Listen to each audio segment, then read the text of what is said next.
Ang mabuting balita ng Panginoon, ayon kay San Marcos.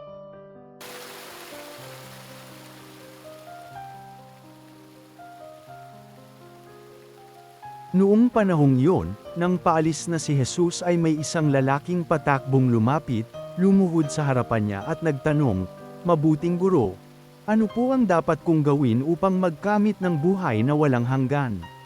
Sumagot si Jesus, "Bakit mo ako tinatawag na mabuti? Walang mabuti kundi ang Diyos. Alam mo ang mga utos. Huwag kang papatay, huwag kang mangangalunya, huwag kang magnanakaw, huwag kang magsisinungaling sa iyong pagsaksi, huwag kang magdadaya, igalang mo ang iyong ama at ina." "Guro," sabi ng lalaki, "ang lahat po ng iyay tinutupad ko na mula pa sa aking pagkabata." Magiliw siyang tiningnan ni Jesus, at sinabi sa kanya, "Isang bagay pa ang kulang sa iyo. Humayo ka, ipagbili mo ang iyong ari-arian at ipamigay sa mga dukha ang pinagbilhan, at magkakaroon ka ng kayamanan sa langit. Pagkatapos, bumalik ka at sumunod sa akin." Namanglaw ang lalaki nang marinig ito, at malungkot na umalis, sapagkat siya'y napakayaman.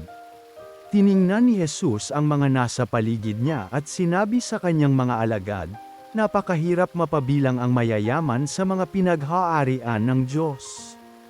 Nagtaka ang mga alagad sa pananalitang ito. Muling sinabi ni Jesus, "Mga anak, talagang napakahirap mapabilang sa mga pinaghaarian ng Diyos. Madali pang makaraan ang kamelyo sa butas ng karayom kaysa pasakop sa paghahari ng Diyos ang isang mayaman."